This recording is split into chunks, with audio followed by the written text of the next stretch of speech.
My guest today is Scott Ritter, who probably needs no introduction. For my part, I would like to say that it is a great honor for me that we can talk today because you are doing a great job in exposing the lies that the propaganda of NATO countries serve us.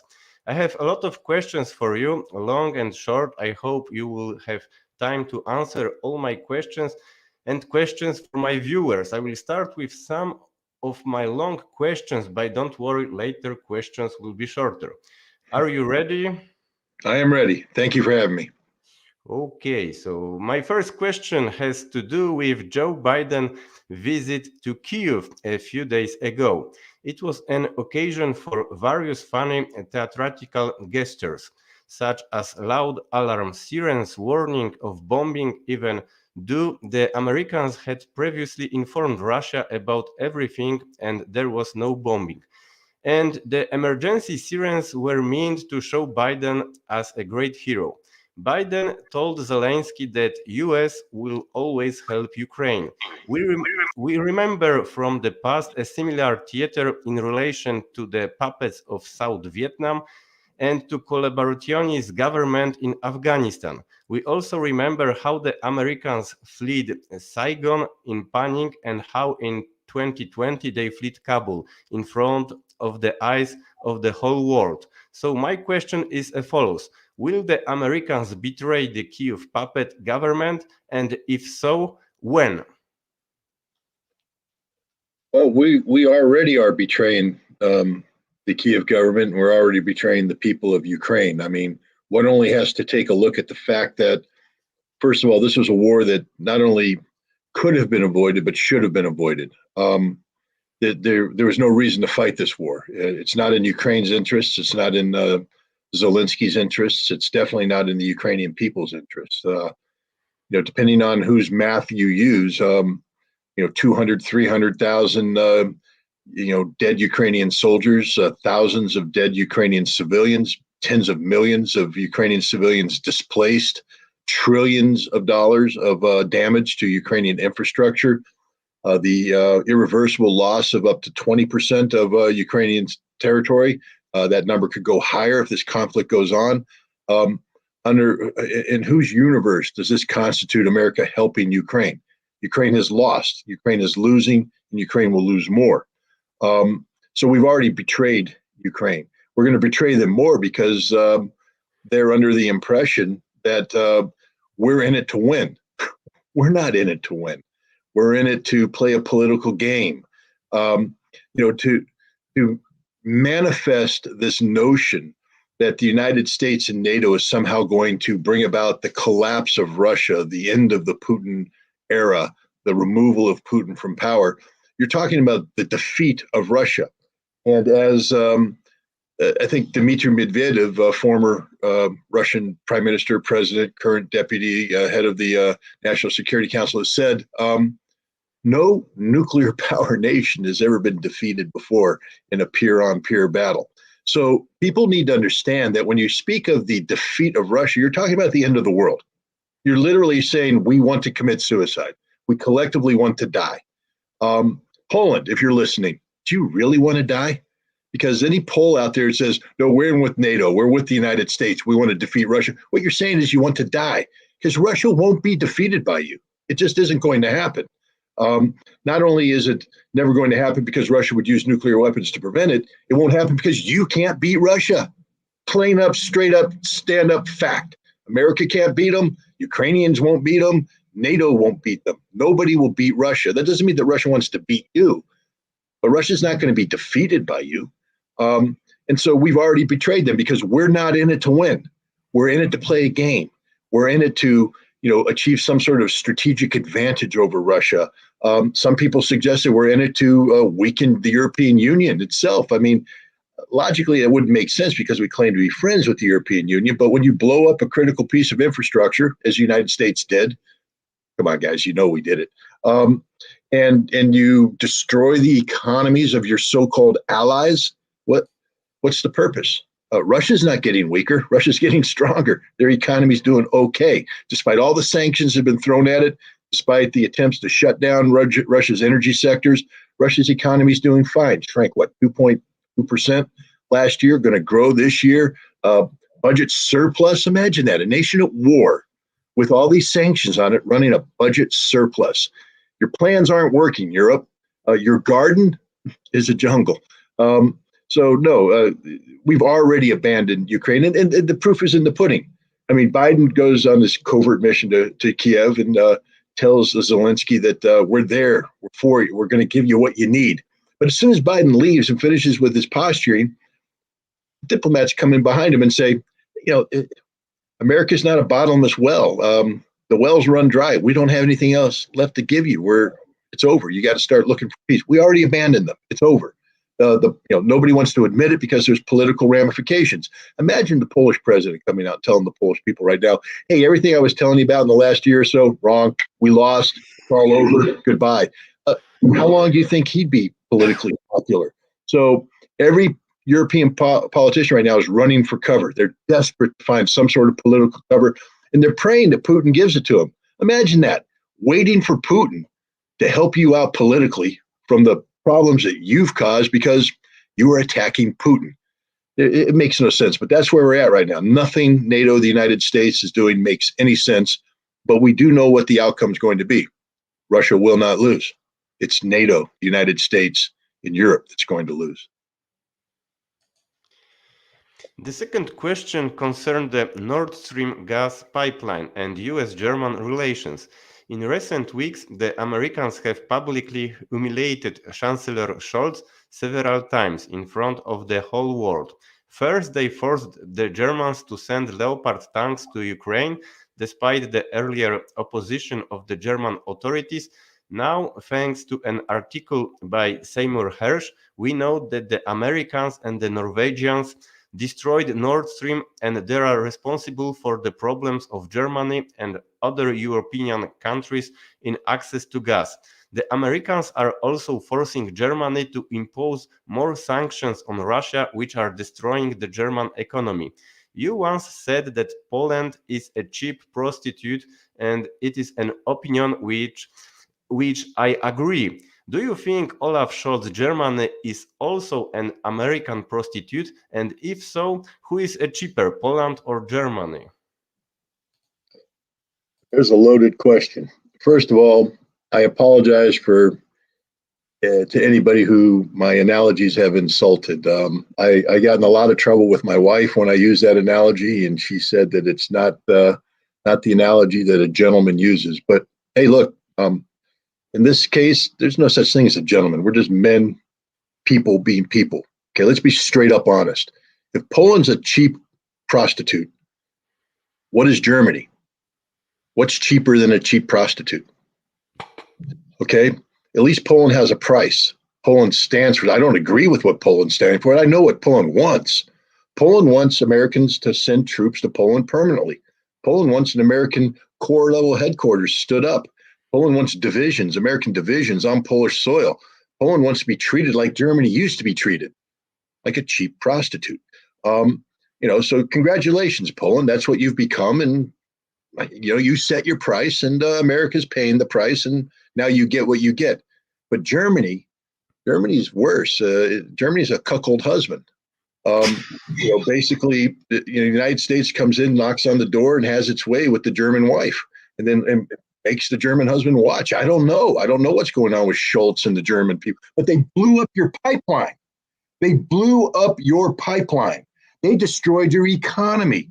Didn't you get the hint when they spied on Merkel? Hey, by the way, the Polish president, if you don't think we're listening to your conversations, think again, pal. All you Polish politicians, you do know that we have files on you this thick. You're not our friends. You're not even a cheap prostitute. We respect cheap prostitutes more than we respect you. We spy on you, we use you, and in the end, like Ukraine, we will dump you because you mean nothing to us. You never have and you never will. America doesn't have friends. We only have acquaintances that we use for our sole benefit, like a cheap prostitute. So, in Germany's worse now because we claim to be their friend. I mean, we've been friends with Germany a hell of a lot longer than we've been pretending to be friends with Poland. That's for sure. And look what we did to Germany. There's a hint, Poland. Look what we did to Germany. Look what you did to Germany. Look what Europe did to Germany. Yeah. So what's going to happen now? I think the German people are waking up, as maybe the Polish people will. Because, is all this talk here, when I say stuff about Poland, I'm not attacking the Polish people. No, I have the greatest respect for the Polish people. It's your government that sucks. I have the greatest respect for the German people. I lived in Germany. I mean, these are good people. They're not bad people. They're just people that have forgotten what it means to be German. And I'm not talking about the old German, the bad German, the one we never want to see again, the one that put the swastikas on, ran around, ran through your country. No, we don't want to see that Germany again. We want to see the good Germany. We're kind-hearted people, industrious people, people who know how to work hard, know how to party hard. Good people. That's what. And we're starting to see them. They're surrounding Ramstein Air Base right now, telling the Americans and NATO, we don't want to play this game anymore. They're in Berlin, turning what was supposed to be, a mockery to Russia, a destroyed T-70 tank, into a monument of the potential of German-Russian friendship. Hey, Poland, you might want to learn from that. Polish-Russian friendship. Imagine it. It's a hell of a lot better than what you got going on right now. And I'll tell you another thing. The Russians are better friends than the Americans are, because we're not your friend. We don't care about you. We will use you, and then we will throw you away when we're done. That's what we do to all our so-called friends. Think again, you brought it up. South Vietnam, we were there for a long time. A lot of Americans died over there. We put a lot of money into it. We abandoned them. That. Afghanistan, remember, 20-year war. I mean, it was existential, baby. This was Al-Qaeda. This is ISIS. We can't leave Afghanistan because we have to fight them over there, or we'll fight them here. 9/11, 9/11, 9/11, 9/11, 9. Oh, damn, we're gone. Why? Because we stand for nothing. So if you think right now that all this rhetoric from Joe Biden means anything, I don't know what you got, the zloty, or do you use the euro? I'm not up on Poland right now. Whatever currency you use, probably euro, maybe euro. You guys use the euro or the zloty? What? I don't understand the question. Your money. What kind of money? Zloty. Zloty. So you're not part of the Eurozone. Okay, that's what I thought. Yes. So you can, and I don't know, what's a cup of coffee cost in Poland? How many zloty? Now it's very expensive. I am living in France, so I Well, don't. okay. Well, let's just hypothetically say that a cup of coffee costs. In last year, the prices are growing, I think, 25%. They are saying about the inflation 17%, but if you are watching the prices of food, is minimum 25, 30, or 40%. Well, it's the same here in the United States. Not quite that high, but it's pretty high. But let's just hypothetically say that it costs 50 zloty for a cup of coffee. So you take everything that President Biden says and 50 zloty, and you'll get a cup of coffee, because the 50 zloty is worth so much more than what Biden says. We abandoned the Afghans. We promised them we'd be there for them, and then we left them. We're going to abandon Ukraine. We're going to abandon Poland. And we've betrayed Germany in the back. This Nord Stream pipeline explosion is the big story of the century, potentially. Why? Because once Germany wakes up to what we did,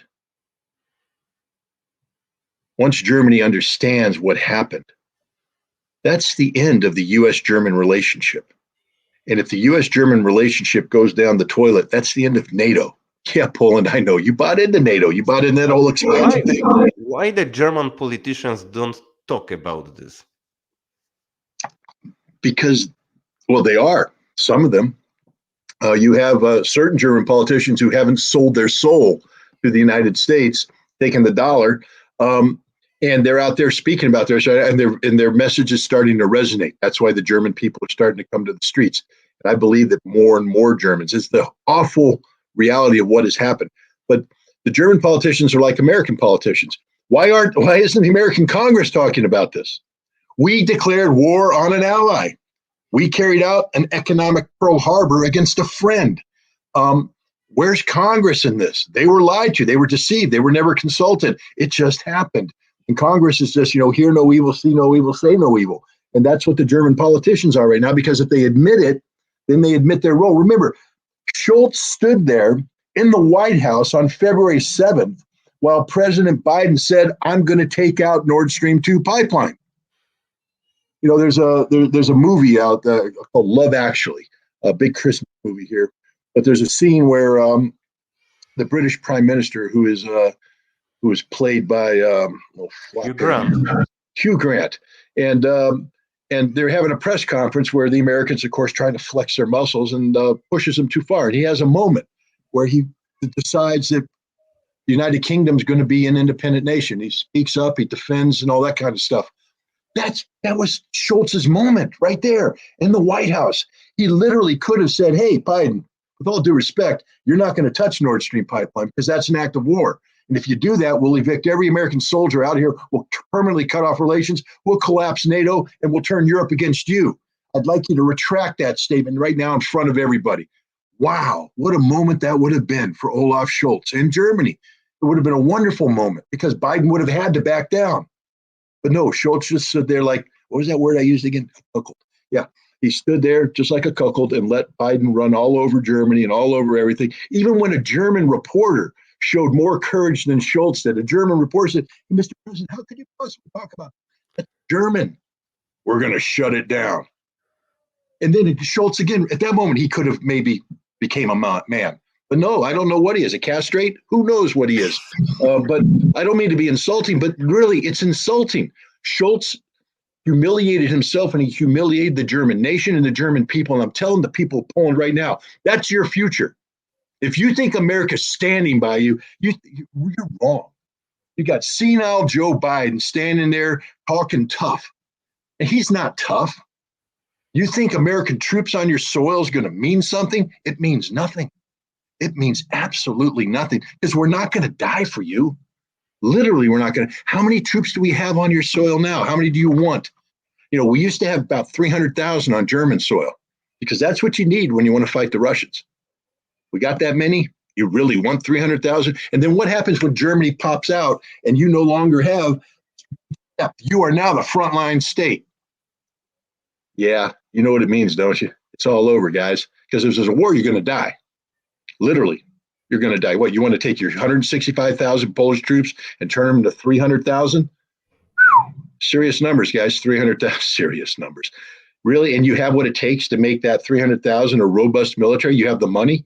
You know how much it costs to turn 300,000, soldiers into a real, honest to God, killing force? You don't have the money. You don't have the time. You don't have the patience. You don't have the inclination. You don't have the guts. So stop it. Stop talking like you guys get to play big time. You're not in the Premier League, Poland. You're not. You're a middle league player in Europe. That's it. That's all you'll ever be, and that's okay. That's good. But you're not in the Premier League. You don't get to go to the World Championships. We do. America, because we're bigger than you. Russia does. They're bigger than you. You're a small little European country. And there's a bigger one next to you called Ukraine. And look what happened to it. Okay, bigger country, more people, bigger army, and they're getting beat. So don't think you can run into Western Ukraine and take it over, make it part of yours. You can threaten Belarus. You'll die if you do that. And when you die, we all die because you're part of NATO. You get the Article 5 protections. All it guarantees is that Warsaw, which you have rebuilt from the rubble that was after World War II, will be flattened again in a thermonuclear blast, along with every other Polish city of note. You've turned yourself into a nuclear target. Congratulations.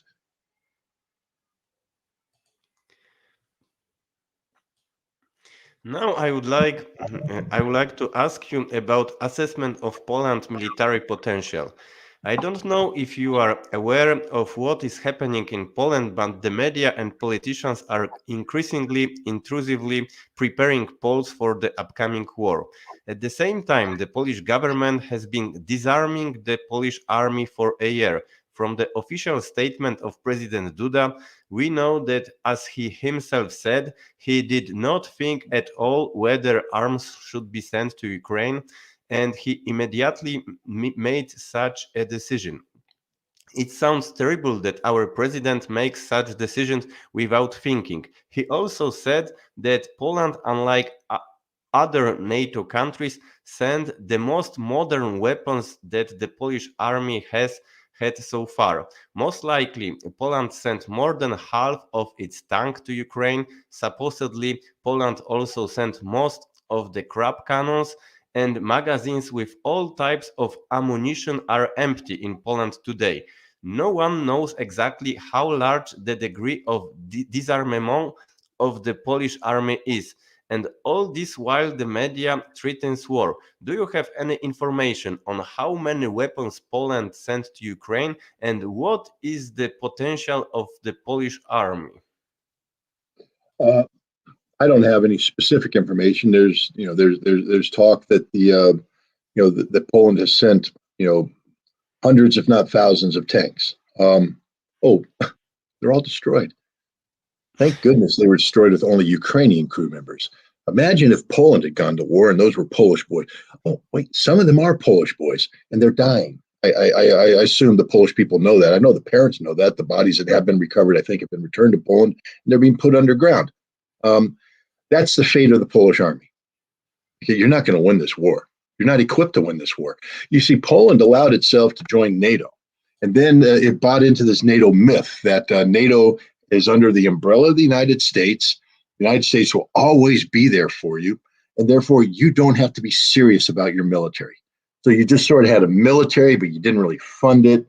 And if you did, you funded it to do these short-term bet wars where you have small numbers of forces that could be surged in for a limited conflict. The commanding general of NATO ground forces, General Kabuli, American three-star general, spoke in Sweden last month. And he said something that I hope all the Polish people listen to. He said that NATO could never imagine the war that's being fought in Ukraine right now, the scope and scale of the violence, beyond imagination. Therefore, they're not ready for it. They're not prepared for it. They're not organized for it. You're not equipped for it. You're not trained for it. You're not psychologically prepared. Is Poland really ready to take 300,000 dead in a year? It's a simple question, because that's what happens when you fight the Russians. Ask the Ukrainians. 300,000 dead. The United States fought a world war in World War II against the Japanese and the Germans, and we suffered, 380, 416,000 dead. We don't know because there's missing and all this stuff, but a lot. Poland suffered nearly that much in 1 year. 1 year. 1 year.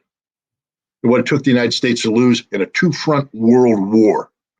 Is Poland ready to lose that kind of numbers? I don't think so. I don't think any nation is. You gave away all your crab artillery. Hey, congratulations, by the way. They blow up really nice. I've seen the videos. They explode perfectly. But it's better to watch the Ukrainians die in them than to have your own sons die in them, which would happen if you went to war, because you don't have enough of them. You don't have hardly any more. You gave them all away. But let's say you did. Let's say you had a whole bunch of nice self-propelled artillery pieces. How much ammunition do you have? Have you been producing ammunition nonstop for the last 20 years? Oh, no, you haven't, have you? And whatever ammo you had, you gave the Ukrainians. So what do you have left? How many rounds a day can you fire in combat? What you said, you might be able to fire, 10,000 rounds a year in train? Do you realize that that's what they fire in 1 day? Your annual allotment for training ammunition is what they fire in 1 day in this war, and it's not enough because the Russians are firing 40, 50, 60, 70, 80,000 rounds at you. Yeah, that's the war that you can't imagine, Poland. You can't imagine it because you weren't ready for it. You weren't thinking about it. So what, you're now going to double the size of your military, make it 300? Why did 10,000 of your own soldiers just say, we don't want to fight anymore? We quit. We're not re-upping. We're done. All that experience, gone. Why? Because they know you're insane. They know you're insane to even think about this. They don't want to be part of it.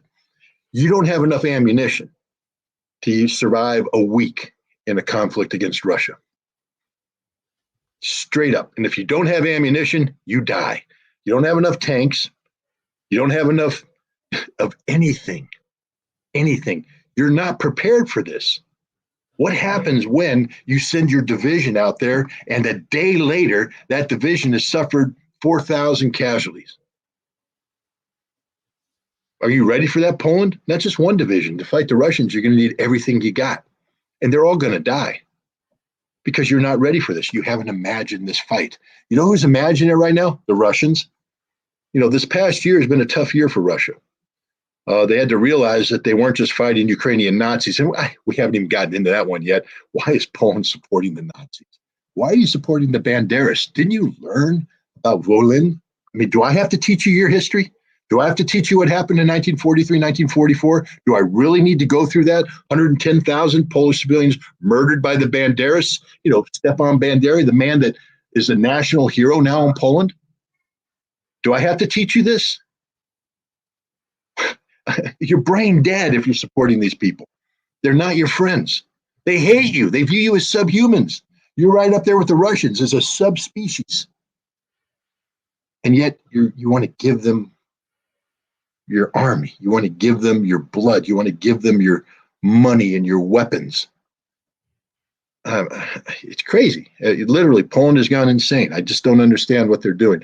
But your Polish military can't fight. With all due respect, your Polish military officers, they know this.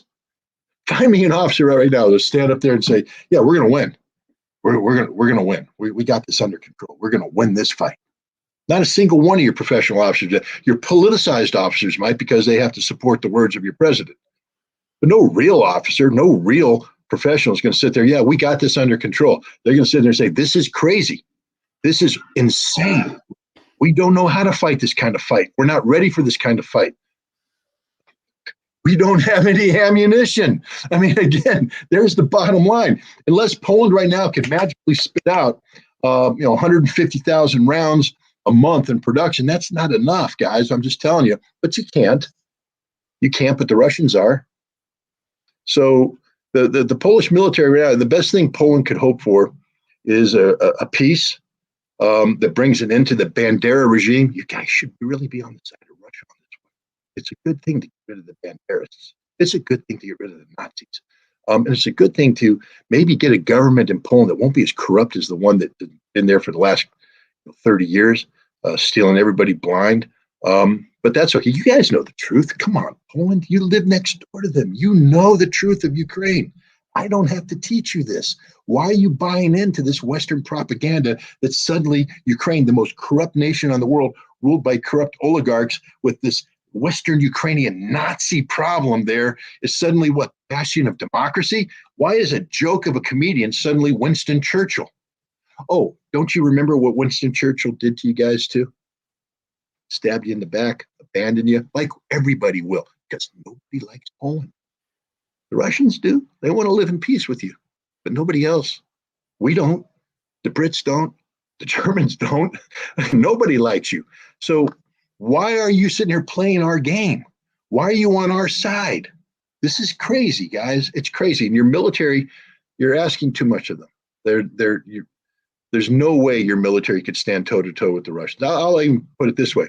If the war stopped today and there was a ceasefire and the Ukrainians took their surviving forces, gathered them together, and decided to march east, they'd be in Warsaw in less than a week because your army couldn't stand up. Ukrainians are better than you.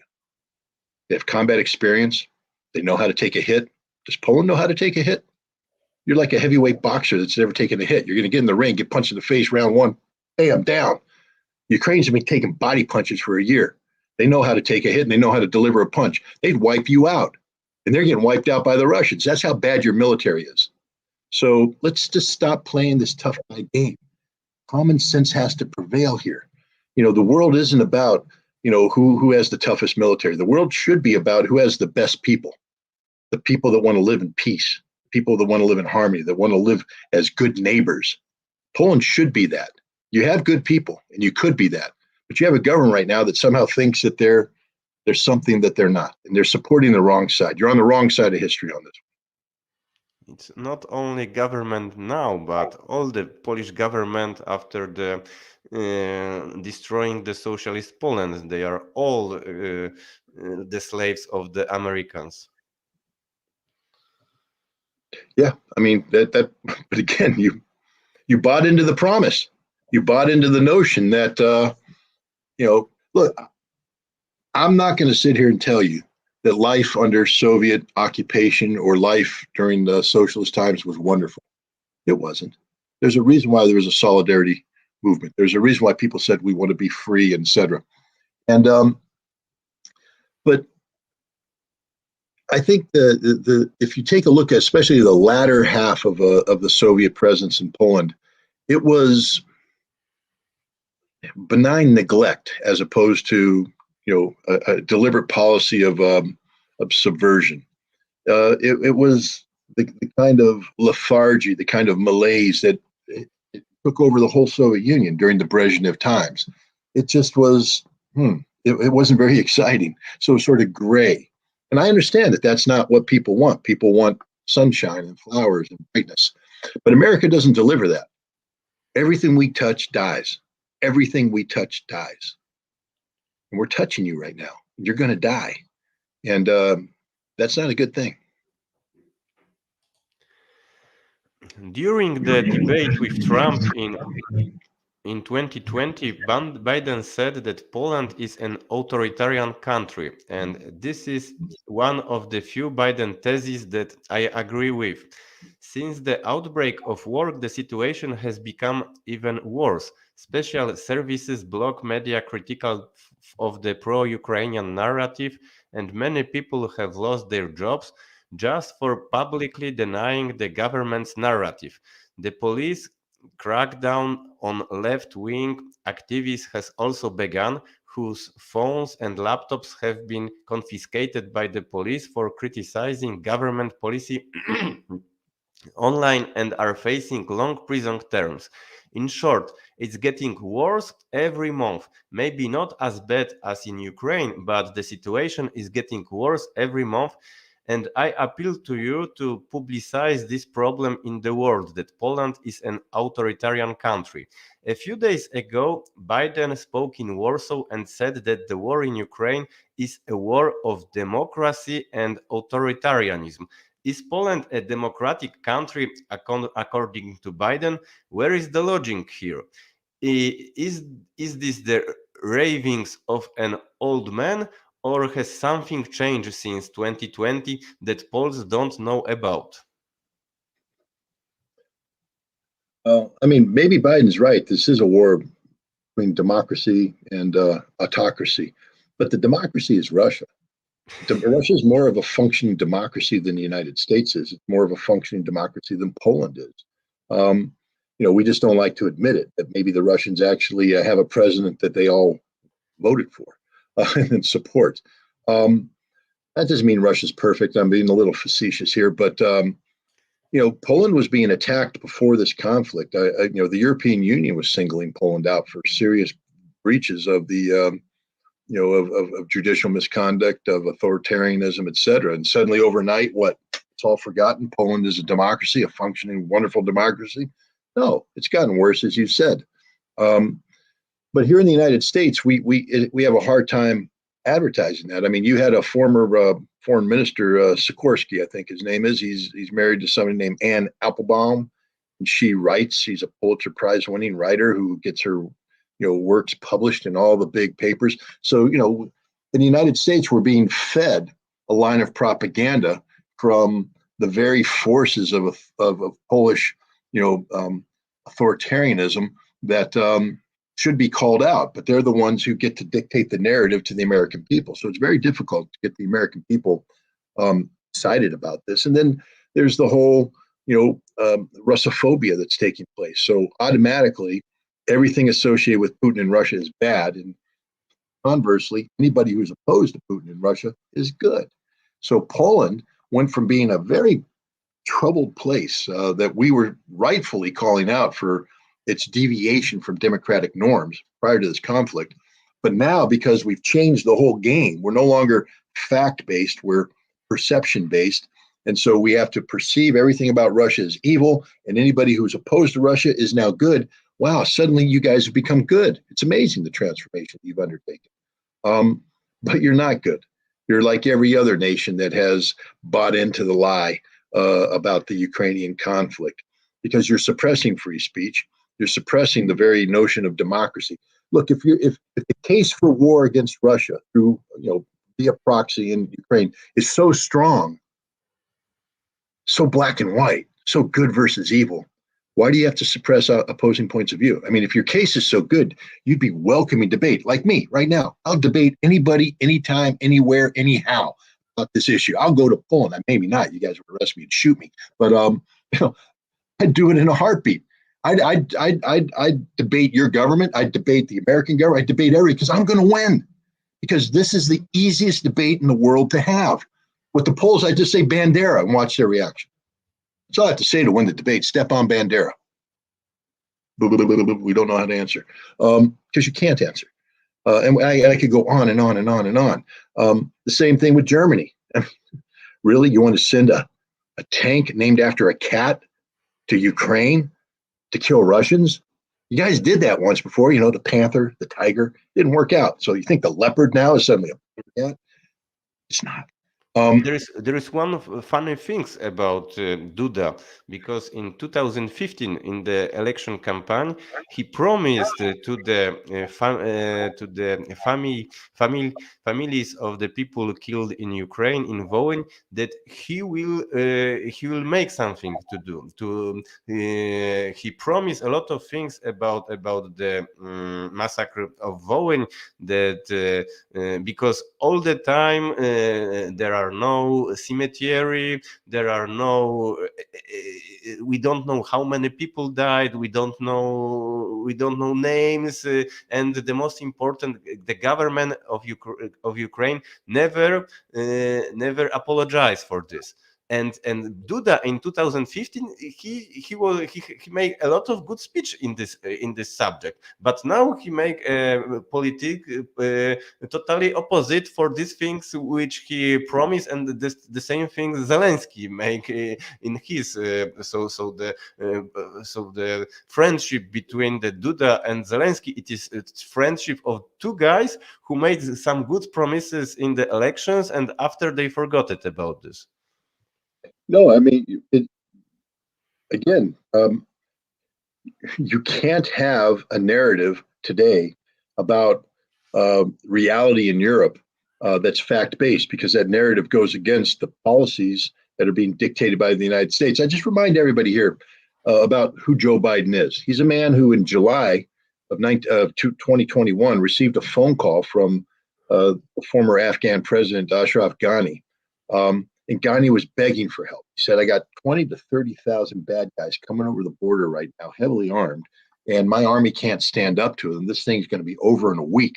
And Biden went, whoa, stop. And he said, I need you and your people to get on TV, on radio, and make an announcement that everything's okay.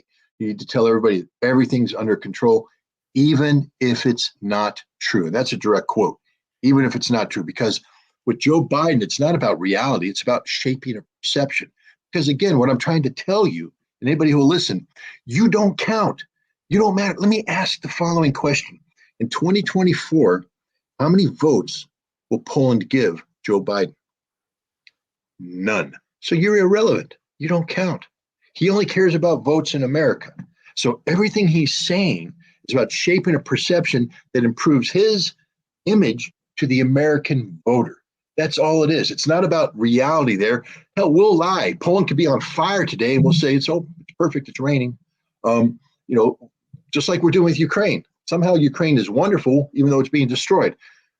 And the American people, unfortunately, have allowed themselves to be trapped in this consumer-driven blindness.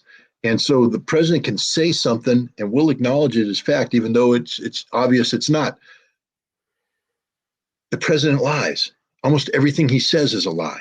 It's all designed to shape perception here at home. It's designed to feed a domestic American political audience. It's not designed to do anything, because what is Poland going to do?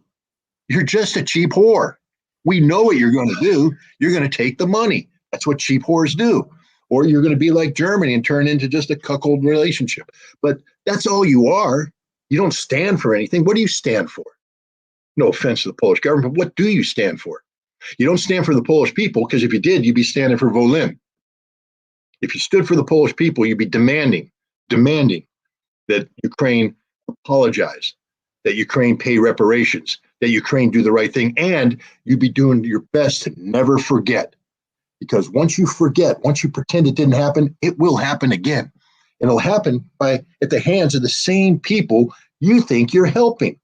God forbid the Ukrainians actually win. Have you listened to Zelensky and his ego? He is the center of the universe now. And he's the center of the universe fueled by a star that's based on Banderist ideology. So if Ukraine did win, And now you had this big old Ukraine and they're huffing and puffing and blowing the house down. Do you think now they're going to do the right thing by Volin? Or do you think maybe there'll be another Volin? Because they don't like you, Poland. They treat you like subhumans. That's all you are, subhumans in the eyes of the Ukrainians. And America's not here to help you. Hell, we can't even spell Volin. Been pointed out on the map. Don't know what it means. And yet you're our friends. No, so, you know, this is a very terrible situation right now. It's a terrible situation. But it's a situation that's defined by an American-driven narrative that's designed to please a domestic political audience here in America. It's not meant to help you. So don't believe anything President Biden says. He's lying. He's lying to Ukraine. He's lying to you. He's lying to the American people, but that's okay. We don't care. We're not the ones paying the price like you are. We're just wrapped in this little cocoon of comfort, oblivious to everything. And as long as Joe Biden keeps gas prices down, tries to control food prices, and allows us to buy, you know, Chinese electronics at Christmas time, we're happy. What is happening in Moldova? Are the Americans pushing Ukraine and Maya Sandu to attack Russian troops in Transnistria? I'd like to believe that the answer is no, because consequences of that are dire. So I'd like to believe that America maybe is asking them to posture about this, but not really do it. Because, first of all, what Moldovan army? Really? Come on. There is no Moldovan army. Ukraine, I mean, in theory, they got 25,000 guys that could make a move on that. But have you ever tried fighting a two-front war? It doesn't work out too well. And that Ukraine would now have a two-front war, because if you think Russia's going to fold on Transnistria, you're wrong. But not only that, right now, Russia is fighting what they call a special military operation. And it's premised on Russia coming to the assistance of the Donbass to remove a threat that was imminent, and now to respect the independence not only of the Donbass, but Novorossiya, etc. But there's still the notion that this is really a sort of a Russian-Ukrainian issue, even though it's been turned into a NATO conflict by proxy. If Ukraine attacks Transnistria, it changes everything. One, Zelensky's a dead man. I would predict that within 48 hours after Zelensky orders Ukrainian forces into Transnistria, that he'll be dead, because the Russians will no longer play the game of, as Zelensky, you get to do anything you want to, because you just attacked Russia. And Russia said, we view that territory as our territory. We will protect it as our territory. So if Ukraine attacks it, the presidential palace will disappear, the Rada will disappear, the Ministry of Defense will disappear. It'll change everything in the way that Russia targets Ukraine right now. Right now, Russia's targeting critical infrastructure, but they're not taking out government institutions. Think about it. When was the last time a nation went to war against another nation and didn't take out government institutions? It's one of the first things you take out. We did it against Iraq. So is this what they want? Is this what Ukraine wants? They can't sustain it. Remember, we come down to just the basics. Why is Ukraine losing this fight? Because it's an unsustainable fight. So now they want to open up a second front of an unsustainable fight. Moldova doesn't have an army. Romanian troops, once they move into Moldova, into Transnistria, lose Article 5 protections. Is NATO really going to give them Article 4 coverage on this? Does Poland think they're going to send troops down indirectly and get involved? Really? Take a look at the lines of communication. And all those lines of communication become legitimate targets of the Russians, because it's no longer Poland, self-defense. Poland is now an active participant in a war of aggression against the Russian territory. So I'm thinking the Americans are telling people posture, posture, posture to create uncertainty in the minds of the Russians. But the last thing we want to do is, because that problem's been on the map for a long time. And you know who's been preparing for it? Russia. It's not like they don't have a contingency. So Russia knows what they're going to do if somebody moves against Transnistria. It's not going to be like Russia wakes up and goes, oh my God, they just moved in. What do we do? What do we do? Russia knows exactly what they're going to do. They have forces ready, allocated. They'll act that quick. So I think the United States knows this, doesn't want to expand this, because then this could potentially become a NATO versus Russia conflict. And then, oh yeah, Warsaw, you're gone. So don't think that something can happen in Moldova and not impact Warsaw. Krakow, all your other cities, they're gone, every single one of them. So I'm praying that Americans are telling them just posture. But look at Sandu too. I mean, she may not last. She came in on an anti-Russian platform, but now her policies have destroyed the Moldovan economy. People are unemployed, paying high energy prices. This could end overnight if they just backed away from their pro-NATO, anti-Russian policies. And people are filling the streets in Moldova in protest, and I think these numbers are going to get even larger. So, it's not as black and white as what people think. This would be a much more complicated thing to accomplish this attack on Transnistria. It's not going to work. It's going to fail, and it could enlarge this conflict into something that nobody wants, which is a NATO versus Russia conflict. A few weeks ago, the creation of a Polish legion in Kyiv, which is to be subordinate to the Ukrainian army, was announced. This legion is to consist of professional soldiers from Poland who are to fight in Ukraine as volunteers. Sending Polish soldiers to Ukraine is supported by the Polish government and president. So I have a question. If Polish soldiers commit war crimes in Ukraine, who will be politically responsible for it? Polish government or Zelensky?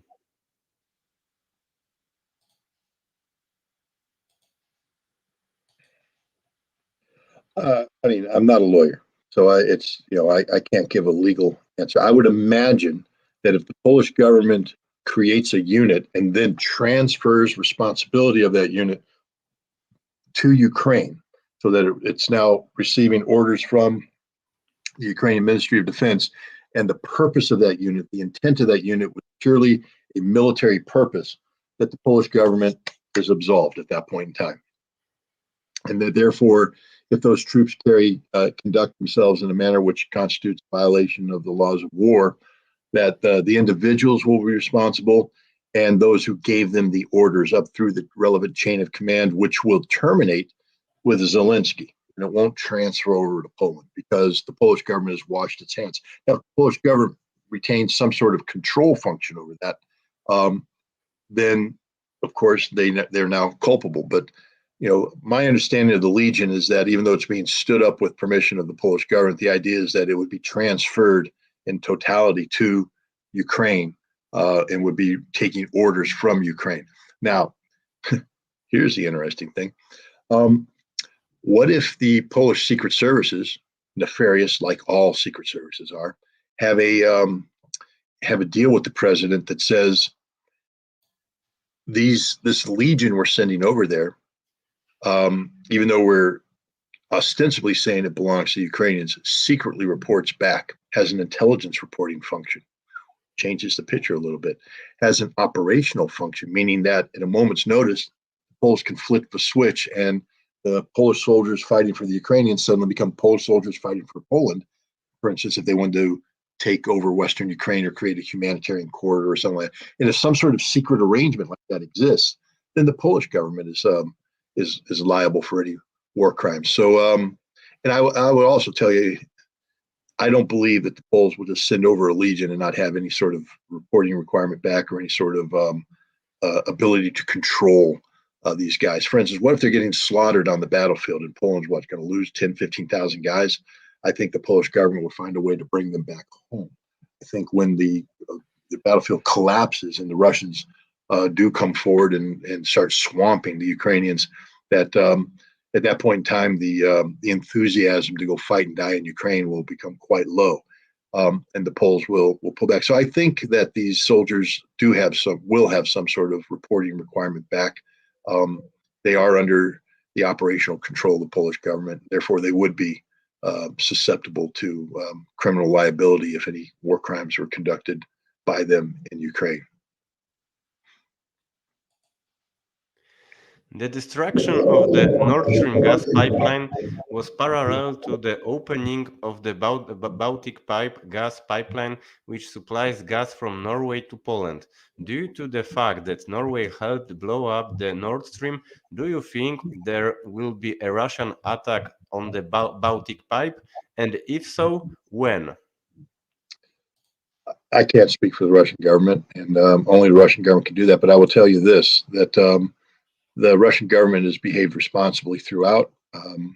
They have not overreacted to any provocation that's put forward. And for a nation that has such a significant part of their national economy tied up into energy, energy infrastructure is, sacred. And so I don't see Russia getting in the business of destroying critical energy infrastructure.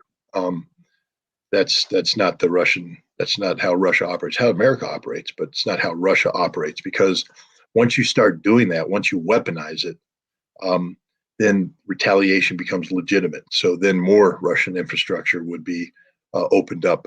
Right now, I think Europe and the world is starting to realize what a bad thing the United States did. And yes, while Poland has benefited from it economically, it hasn't benefited that much from it. And it's not enough to prompt Russia into doing something that could be suicidal. Once you say that critical energy infrastructure is fair game, it's a two-way street. Right now, Russia is rightfully saying what happened to Nord Stream was a crime. And there's a lot of sympathy. There's a lot of people that argument resonates in Germany today. It resonates around the world. And as the truth comes out, as Seymour Hersh continues to pursue this story, Russia gains more from that. Russia would undo all of that if it launched an attack against the Polish energy infrastructure. It makes no sense, and that's where I stand on. But again, I don't know what the Russian government's thinking. I just know that their past behavior indicates that they aren't going to do something foolish like that. Again, if I were a Russian advising the president, I'd say we're winning right now. We're winning this fight. I mean, our economy is doing okay. Polish economy, not so well. And politically, they just gave us a gift. We're not the bad guys on this one. America's the bad guys. Poland's the bad guys. Norway's the bad guys. Why do we want to turn them into the good guys by attacking their infrastructure? And so I just think strategically it makes no sense for Russia to do this. The Baltic states pursue the same aggressive policy against Russia as Poland. In your opinion, if there will be a war, would the political elites of Lithuania, Latvia, and Estonia bravely defend the country, or will they immediately flee to the West? What NATO envisions a war with Russia involving the Baltic states? Will NATO troops immediately land in the Baltic states to fight Russia, or will there be a conflict similar to the one in Ukraine and NATO politicians will fight Russia to the last Lithuanian, Latvian, and Estonian?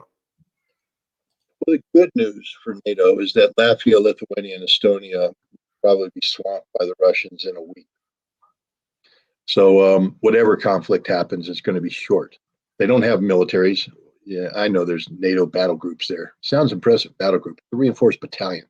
Right now, the Ukrainians are losing, a reinforced battalion every day in Bakhmut, and that's sort of what would happen here.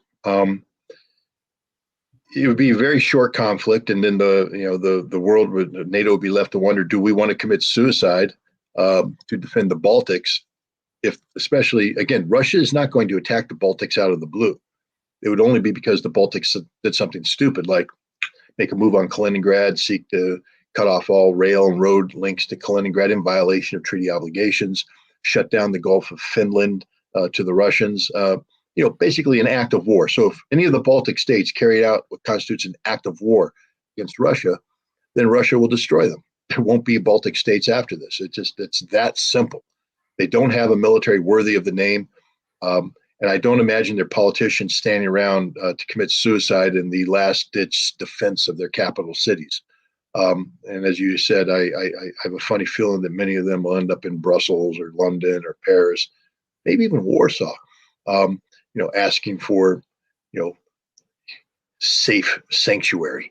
But no, it would be a very short conflict. And it's just the stupidity.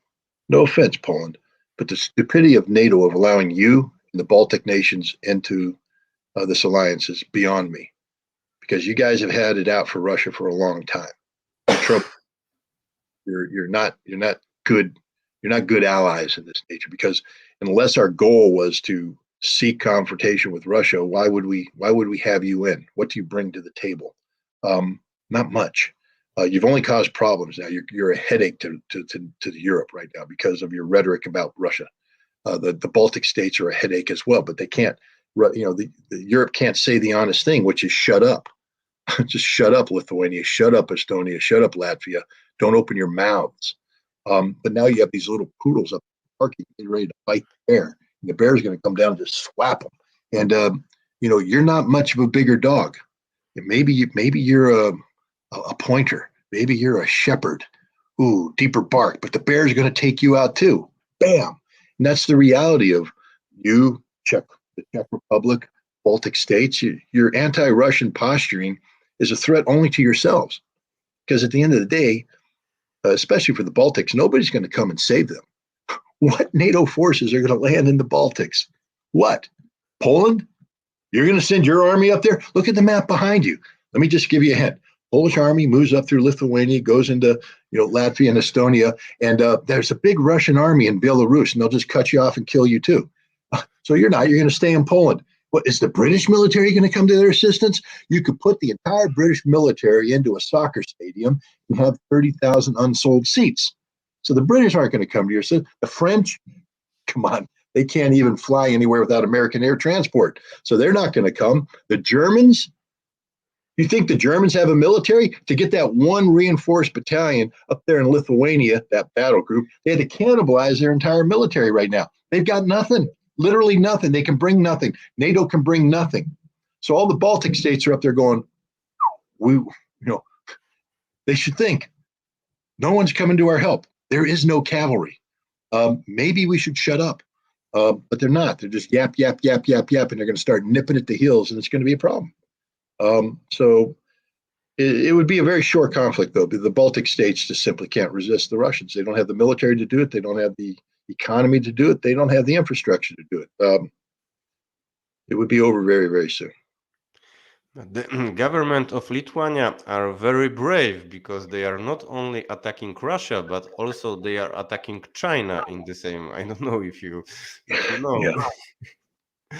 And the German troops, maybe they will come to Lithuania to help, but they will not go out. They will rest because they already know these territories. So my question is finished, but there are a lot of questions now from my viewers. I hope that you have a lot of time. Do you know the Rapatsky plan, and what's your take on that? What's your general view of peaceful agenda of Marxist-Leninist governments? I am not. I might be familiar with the Rapatsky plan on another name, but on that name, I'm not. So I'm not going to even try to do that, because if I'm wrong, I'll just look foolish. Okay, so I will explain shortly that Sure. Rapatsky, he was the foreign minister of socialist Poland in 1960s, and he proposed that the Europe will be the continent without atomic weapons, and he wanted to make some relations with socialist countries and capitalist countries in Europe, to sign pact together that in Europe there will be no any nuclear weapons. Well, we'll call it the Putin plan now, because that's what the Russians have just done. By suspending New START, the Russians have said, New START being the last strategic arms control treaty between Russia and the United States, he said that if we're going to have a new treaty, it has to include all of NATO's nuclear weapons. And by extension, that would mean that Russia would have to bring in its tactical nuclear weapons in the European theater. So basically, we'd be talking about, first of all, bringing them under control, and then beginning the process of disarmament. So I think it's a great plan. I think the Russians are finally waking up to the fact that the United States does not negotiate in good faith, and that the United States has for 60 years now allowed this NATO nuclear umbrella to exist, which is unaffected by arms control. You have a French strategic nuclear deterrent. You have the British with their submarines. Then you have American nuclear weapons on NATO soil.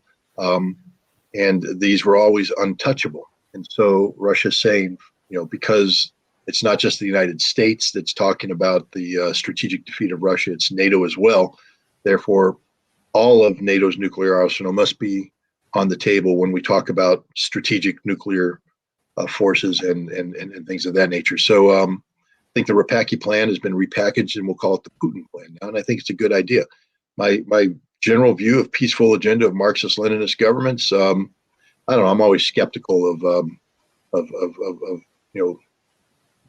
the peaceful agendas, especially during Cold War, because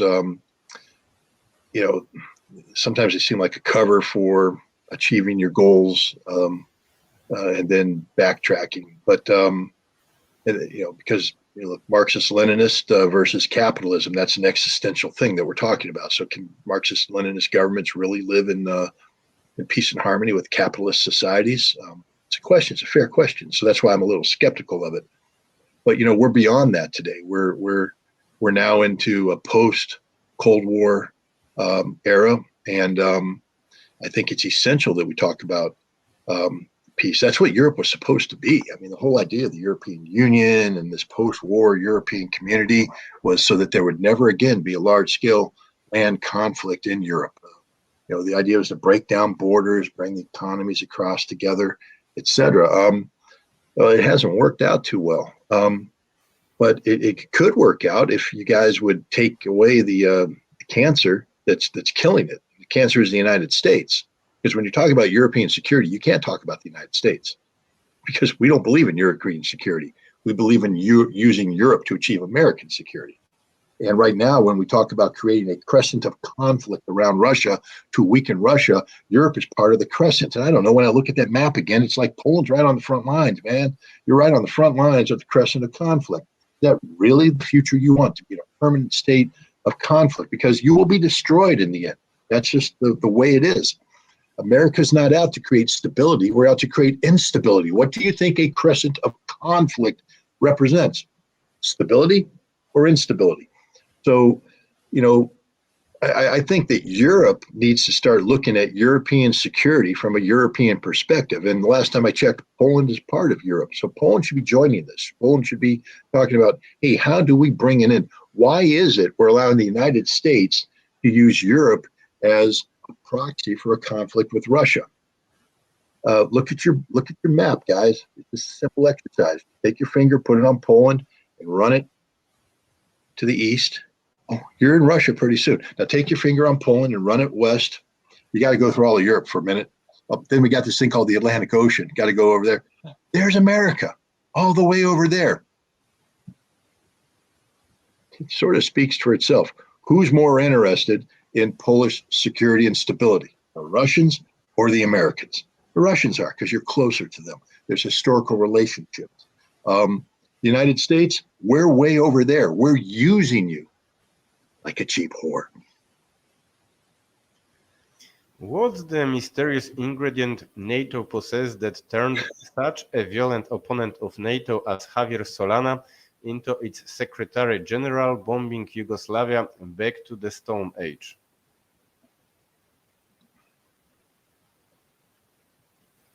I don't know, narcissism, hubris, arrogance. NATO was formed, their general, I guess came later on, Lord Ismay.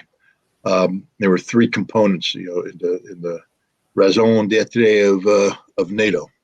And I'll never speak with a French accent again. I probably butchered that, but it is to keep the Germans down, keep the Russians out, keep the Americans in. And that was the whole idea of Cold War NATO. Keep the Germans down, the Russians out, the Americans in. So now the Cold War ends, and a big part of that equation goes away, or two big parts of it. The Russians are now out. They're the Russian Federation. They're not a threat to anybody. The Germans are united, so they're up, and America's way the hell over there. There's no reason for NATO to exist. Literally, no reason for NATO to exist whatsoever. But how do you get rid of heroin to a heroin addict, because Europe is a heroin addict and NATO is heroin. It makes Europe feel wonderful, exuberant, vibrant. It makes Europe feel like it's part of the game, the master plan. You're not. Again, Europe is a brothel composed of cheap hookers that America uses for its pleasure. That's it, guys. All of you, every single one of you. And now it's time maybe that Europe shuts down the brothel and gets on to being Europe, a vibrant, self-sufficient economy that can be friends with America. But hey, America, you're going to have to take me out on a date, buy me dinner, treat me with respect before you get what you want in the future. But no, Europe can't be that. They are what they are, and they need NATO because they don't know anything else.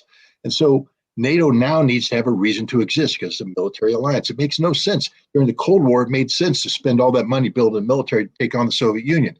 Now the Soviet Union's gone. What do you got to do? So you have to turn to conflict. Remember, it's a defensive alliance, and yet it carried out a war of aggression against Yugoslavia. A war of aggression. It's a defensive alliance, but it carried out a war of aggression against Libya. It's a defensive alliance, but it participated in regime change operations in Iraq and Afghanistan. You know, what's the mysterious ingredients? It's called relevance. Europe didn't know how to be relevant without NATO. Without NATO, what is Europe? What is Europe? Because they don't know how to be, a proper lady. Europe doesn't know how to be that. They don't even know how to be men. Sorry. So, all they can be is what they have been. Cheap prostitute to the American customer. And that's why NATO did what they did against Yugoslavia, because NATO needed to be relevant, and America decided that the best way to be relevant was to turn NATO into an extension of American foreign policy objectives, and that's why NATO has done America's bidding everywhere in the world. Ask yourselves this, Poland. Why do you care about the Pacific if you're part of a North Atlantic treaty organization? Why is it that you're buying into this notion of somehow NATO is now going to project its power into the Pacific? You're only doing that because America asked you to do it, because America demands you do it. You're not independent. You're not sovereign. You are what we said before. I'll try not to use that term too often, but that's what you are. And you're getting cheaper by the moment. And the START treaty expires in 2026. There is no alternative on the table, so nuclear testing might be enacted. Do you suspect US to drop a nuke for a third time without that leash? The interesting thing about what's going on right now is when we started all these treaties, the START treaty, the first one was signed in July 31st, 1991, I believe. We, at that time, and I was a big part of this at that time, I was big in arms control. I was a weapons inspector in the Soviet Union for the implementation of the Intermediate Nuclear Forces Treaty, and I did some START treaty planning. We all knew what we were doing and why we were doing it, and we believed in it because we were alive when each side had tens of thousands of nuclear weapons. We had nuclear posture, forward leaning. There was the threat of nuclear war at all times. We trained for nuclear conflict. We actually trained to go into battle with nuclear weapons going off, wearing the appropriate gear, knowing that if we went through a certain zone of radioactivity that we would be dead in a certain amount of time, but how could we maximize combat potential until the radiation poisoning hit in? We trained for this. This was reality. On the arms control side, we also knew what it take to negotiate a treaty, the complexity of it. Understand, we didn't get the INF in a vacuum. We got the INF by first having the anti-ballistic missile treaty. Then we had the strategic arms limitation treaties, SALT I and then later SALT II, which didn't happen. And only then did we get to INF and START. There was a long period of continuity that had people that were there at the beginning, there at the end. Paul Nietzsche was the head INF negotiator at the end. Paul Nietzsche was there at the beginning of the Cold War. One of the architects of the containment policy of confrontation with the Soviet Union.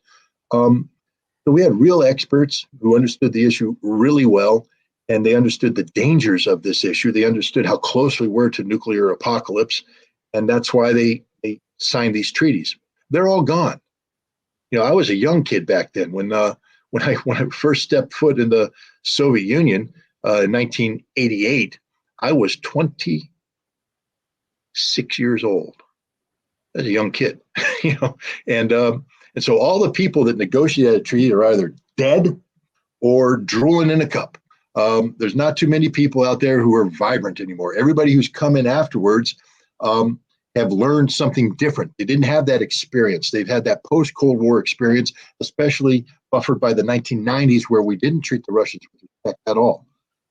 That's why START 2 was never ratified. That's why START 3 never got off the jumping blocks. That's why we had START 1 expire in 2009, and we had to come up with this new thing called New START Treaty. And the New START Treaty isn't really an effective arms control treaty. It's full of loopholes that we negotiated in bad faith. So the Russians are looking at it now. They said, well, when you negotiated New START, we're still a little tentative. We were sort of wobbly. We're like kids just learning how to walk.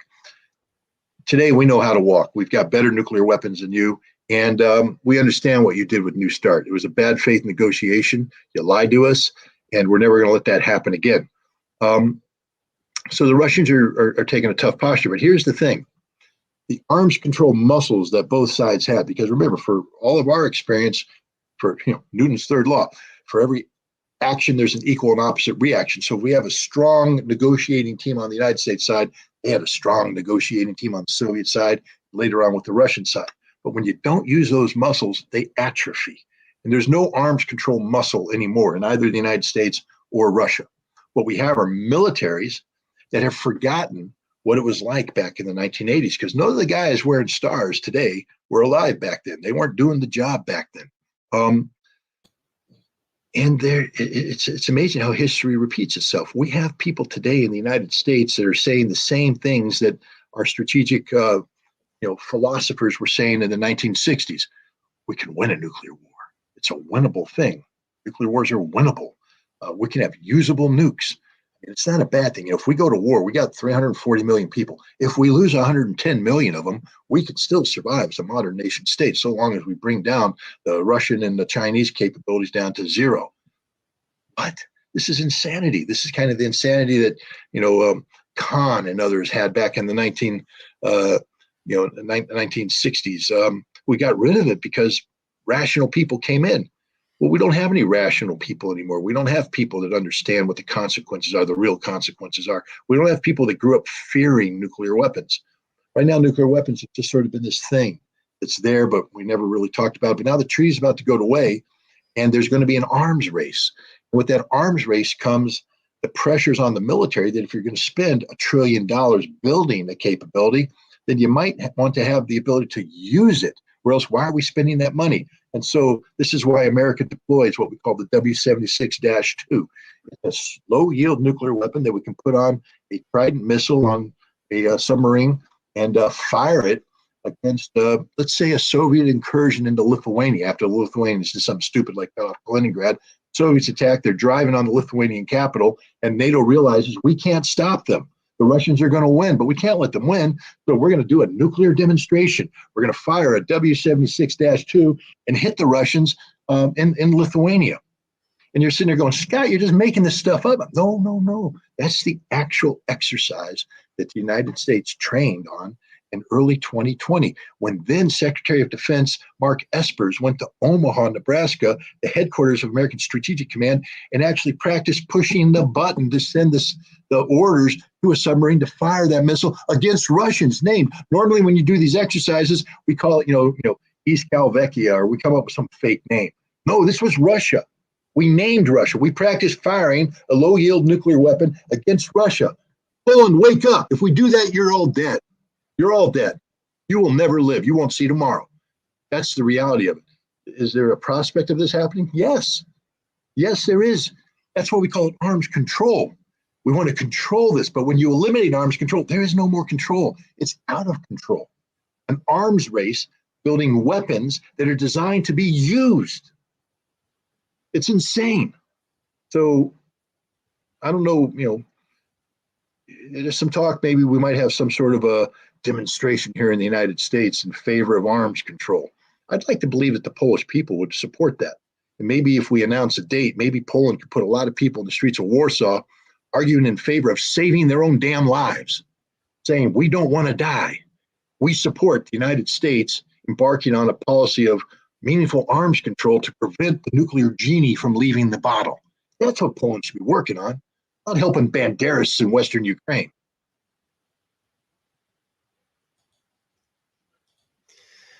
Do you think NATO would bother helping Poland? I doubt anyone would start humanity-ending nuclear war for that sorry nation. Again, let me just say this. The Polish people, like all people, are wonderful people. And so when we speak of the Polish nation, we need to be a little bit sensitive. I mean, I'm giving you serious answers, but I'm having a little bit of fun giving those answers too. I mean, the idea is to make the conversation something other than a boring academic talk. And so there's been some harsh rhetoric put out there, and I know maybe some people have gotten their feelings hurt, and I apologize for that. Not really though, because even if I'm saying things that are a little tongue in cheek, I mean it. I mean, I'm not happy with your government. I'm not happy with their policies. I'm not happy with what they're doing in the name of NATO and the West. Do I think NATO would bother helping Poland? The question Poland has to ask is, how would NATO help you? How would NATO help you? Do you want the permanent basing of American troops on your soil? Is that the help you're looking for? Because other than that, now you're asking NATO to mobilize and move forces towards Poland to help Poland. Because I would imagine the fight you're going to be fighting is going to be against Russians and Belarusians coming into Polish soil. That's the hypothetical war we're talking about here. NATO can't help you. It doesn't matter if they want to. Read Article 5, by the way. I just imagine, because remember, Joe Biden's told you it's sacred. That's a sacred obligation. But all it obliges us to do is say, we're going to consider helping you. It may or may not be military in nature. That's what all Article 5 says. We will consider helping you. It doesn't mean we have to help you. We have to consider it. And our help could be a political statement. It doesn't have to be military. So if Poland does something stupid and generates a conflict with Russia, there's nothing NATO can do. There'll be American troops there, and that's the worst thing you could have, because we won't have enough. There won't be enough American troops. They are a tripwire.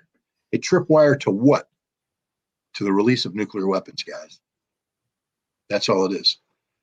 You say you doubt anyone would start humanity any nuclear war for that sorry nation? America would. America would, because we wouldn't do it for you. We don't care about you. I already said that. We don't care about you. We care about us. If we have 100,000 American troops on Polish soil, and Poland is dumb enough to start a conflict with Russia, where those American troops are now engaged in combat, and they're going to die, because they will die, America will use nuclear weapons to save those troops.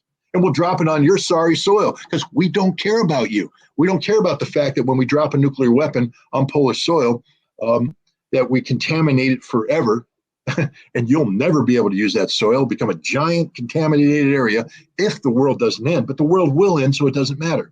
But no, having American troops on Polish soil is the dumbest thing in the world. It won't save you. It will just condemn you to die, because it's going to ensure that nuclear weapons are used if Russia ever does get provoked into sending forces into Poland.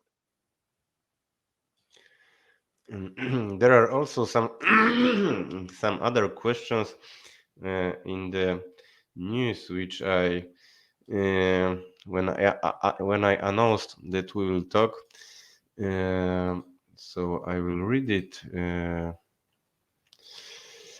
A couple of months ago, Polish mercenary Krzysztof Muszak of Azov battalion, captured in Azovstal and later released by the Russians, gave an interview to Polish mass media Onet. He said that he was a sniper and killed more than 100 Russian soldiers, and it's good to kill the Russians, he said.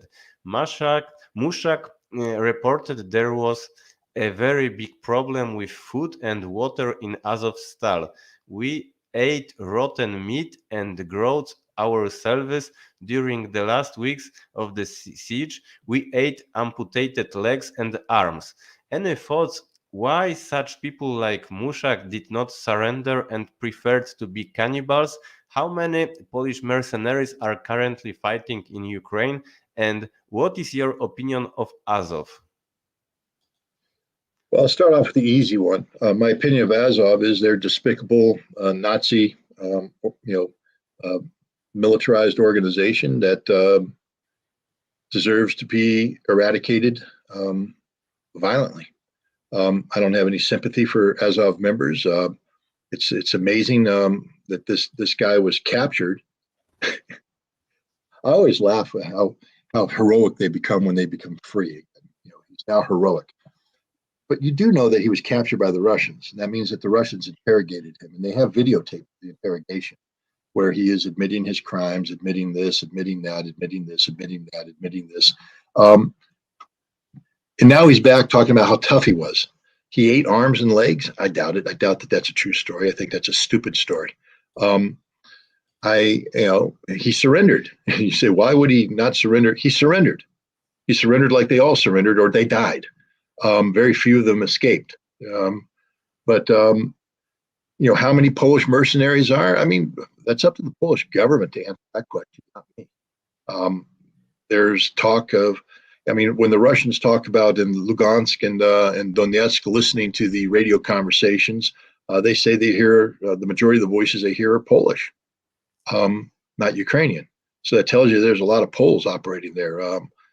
When the Polish equipment comes in, the Kreb artillery pieces, the modified the T-64s and the PT-91s, they probably have Polish mercenary crews attached to them. So, and there's Polish, infantry units that are out there fighting. I would imagine that there are many thousands of these guys that are doing this. So, but that's a question the Polish government should be able to answer, because after all, they are in charge of border crossings. And I would imagine that this number of Poles fighting for the Ukrainians is not a national secret that the Polish government knows. So it's a question that should be asked to the Polish government. But I have nothing but disgust and disdain for this individual. He's a sniper who killed 100 Russians. Really? Why aren't you back there killing Russians now? Oh yeah, you got captured. No, I think this is a man who had his spirit crushed in captivity, told the truth to the Russians on videotape, and now he's trying to create an alternative record out there to recapture his manhood.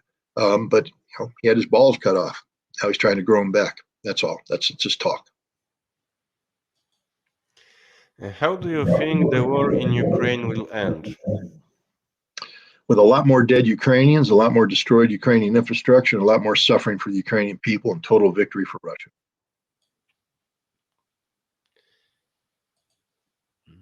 I know they want a more substantive answer than that, but no, you already talked about this, so I will read another question. Dear Mr.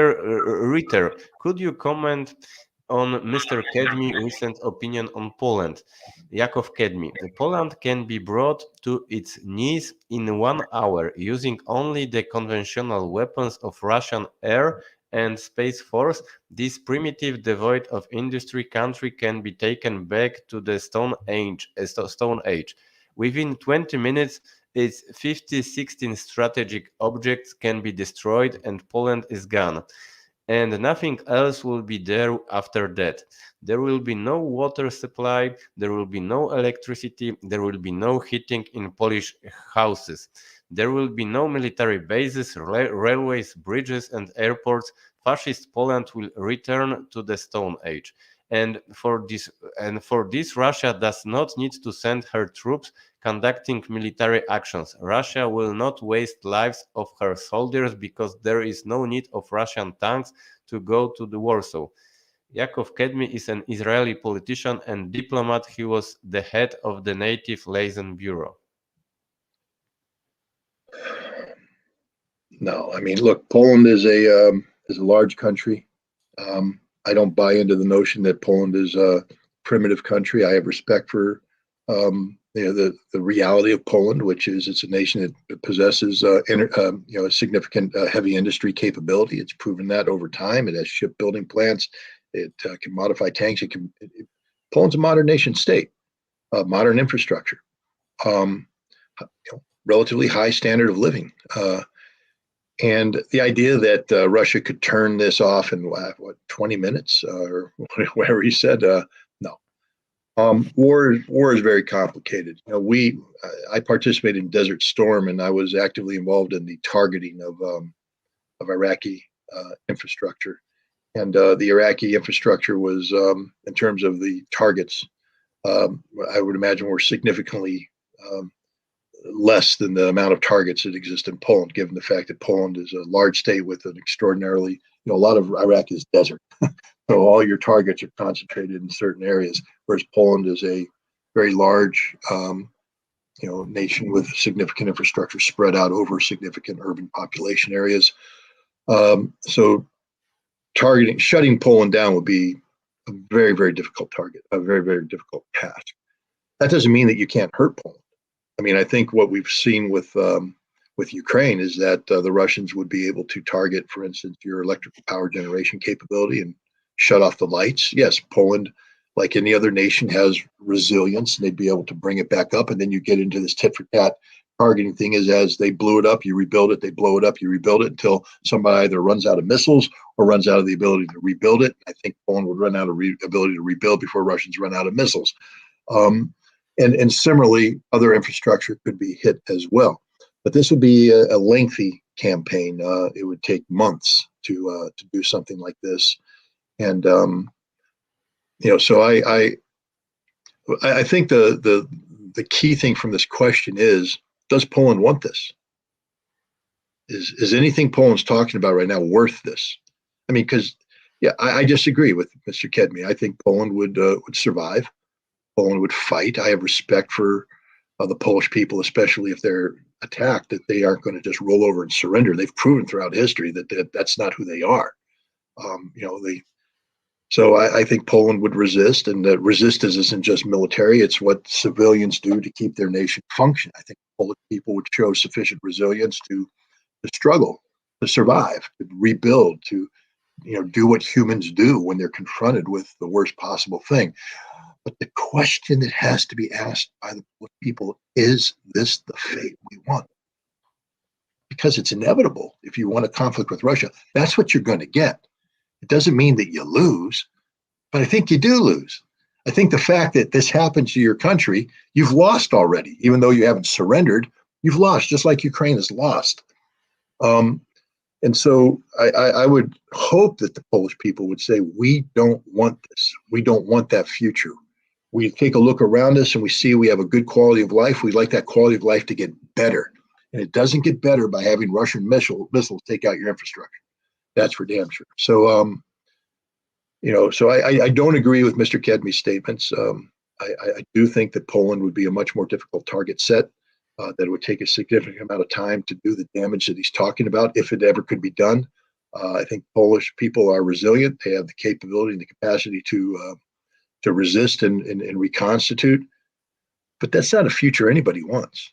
I would hope. I hope that's not a future that the Polish people want. I would like to I would like to say a few words about Polish infrastructure, because there are some modern infrastructure which is in Warsaw and other big cities, and some new roads built in the time when Poland became a member of European Union. But most of the country is a peripheric state. My wife living in the small town 100 kilometers from Warsaw, and when I am in Poland, it's totally devastated area. The train which existed in the socialist time, now it's the railway station is closed.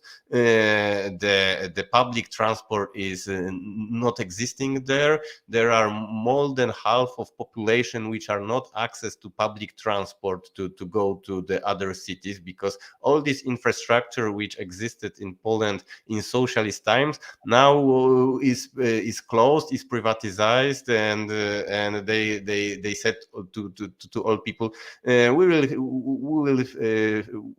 we will end with train. Now you have to buy a car. And the electrical infrastructure was built in the time of Gierek in 1970s. It's very, very old now. The capitalist Poland first 30 years didn't have done any job to renovate this, to change something. The buildings where most of the Poland lives also were built in the socialist Poland. So no, we don't have modern infrastructure. There are some modern infrastructure only for the tourists who came to Poland. They see the modern airport, modern hotels, and stuff like this. But the rest of the country, no, it's not modern. Maybe the targeting is easier, but then the other thing is, if the people don't have the infrastructure, when you deny it to them, maybe they don't notice it. So maybe Poland's better positioned to ride out an attack than we think. But I hope that you have time, because there is all the time the question for you. I can give you maybe 15 more minutes, but then my wife is sending signals that we have to get on with our day. Okay. So 15 more minutes.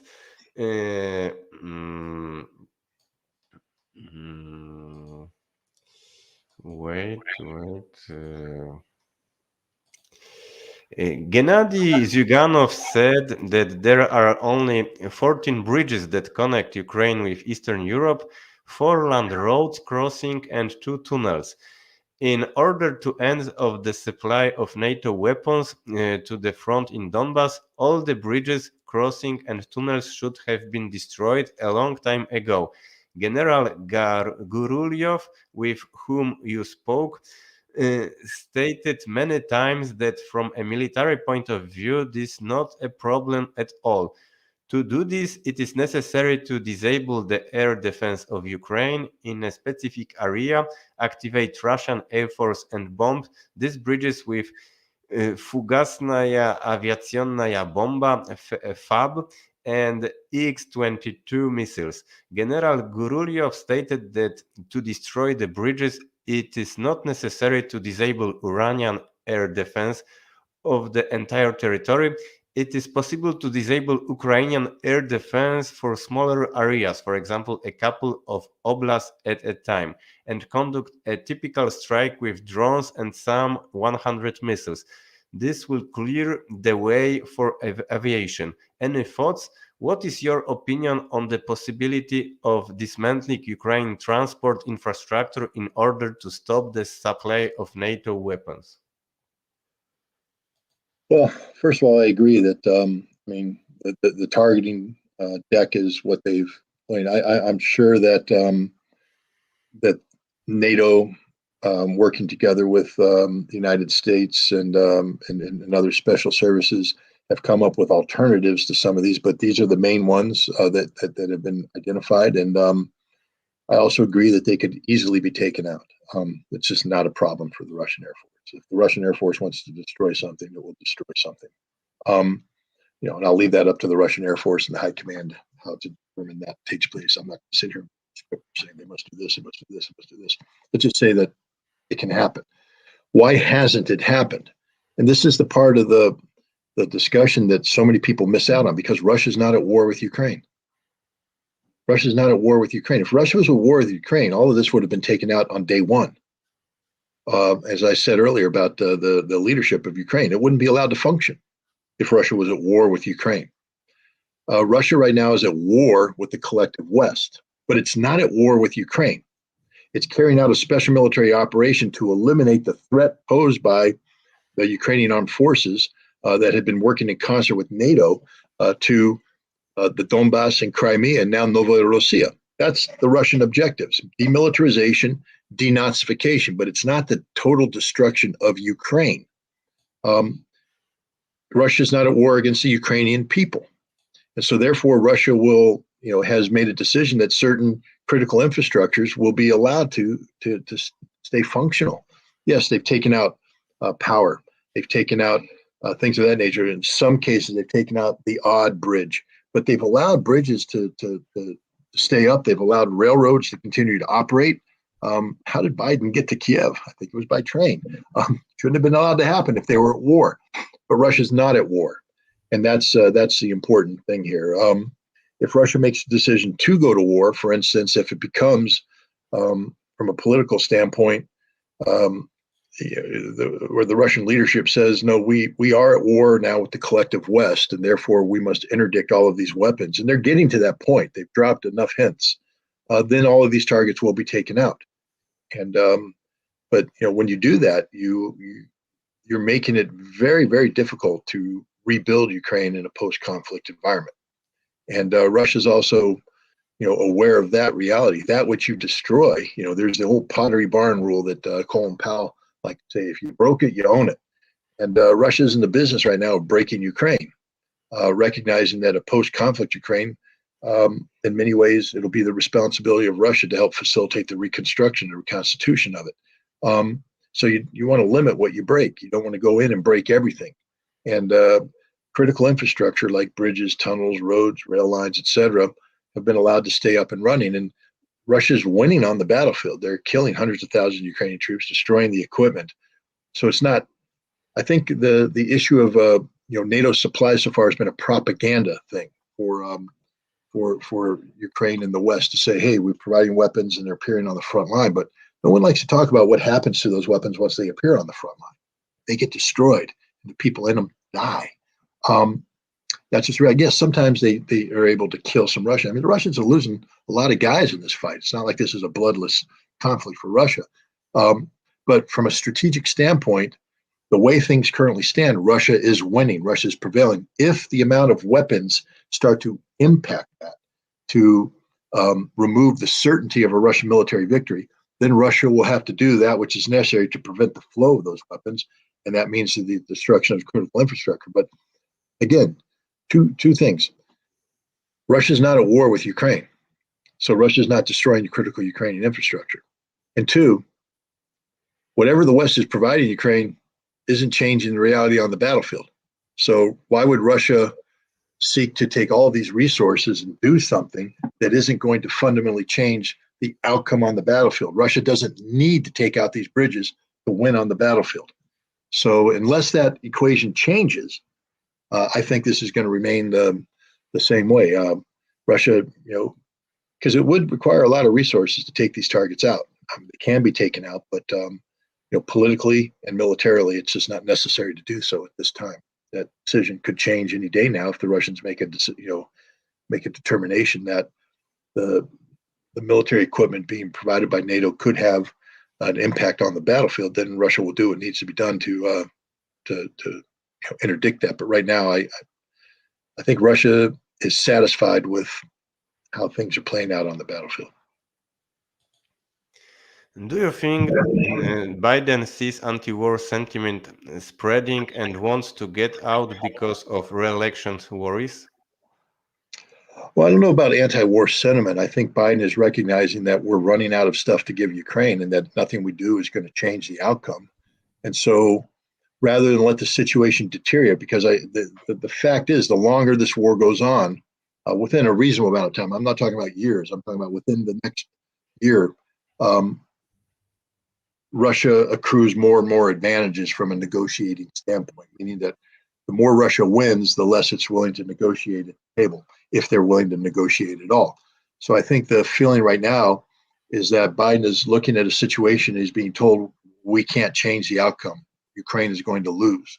Therefore, we need to create the conditions that allow for a negotiated settlement that will be acceptable to the Ukrainian government. And so that's what they're trying to do. And so you do that by doubling down on stupid, what I call it, but basically by continuing to empower the Ukrainians to resist, not to win, but to survive long enough to get Russia to agree to go to the table. This is why the Chinese intervention is so very important, because China, is creating the potential of a negotiated settlement.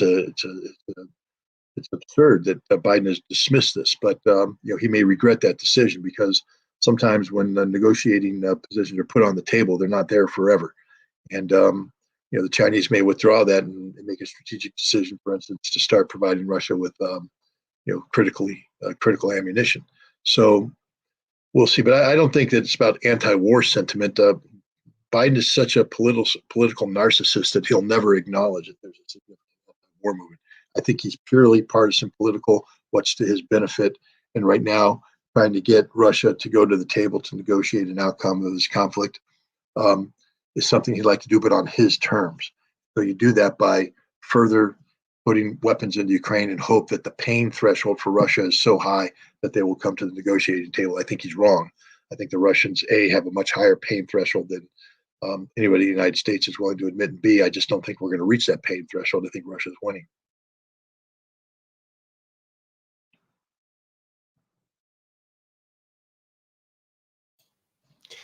There is a lot of questions, but because your time is finished, I will ask the last my question. Could you say something about the anti-war initiative which taken place in USA? Rage Against War Machine. I saw your speech in the city for Center for the Political Innovation. Very good speech, like always. Could you say something? How many people participated in this movement, and do you see that this movement will be as big as the anti-war movement which existed in USA in the time of Vietnam War, which participated thousands or millions of people? Well, the first thing I'll say about the Rage Against the War Machine effort is that it was an effort to reach across all ideological, boundaries. People from the right, people from the left, people in the middle. The idea was to bring them together, and this is sort of unprecedented because the people on the right don't like the people on the left. There's a lot of issues, and traditionally, what happens when you do this is peripheral issues tend to rise up and break things down. Issues on racism, on gun control, on abortion rights, on women's rights, and all this stuff where people might have differing points of view that block them from working together. The idea was to put that aside and come together to rage against the war machine. One of the difficulties they had is what defines anti-war. There was a lot of differences of opinion on that.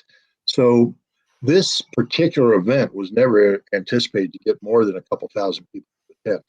I mean, their objective was 2,000. I think they had 3,000 attend. So they did better than what they had planned to do.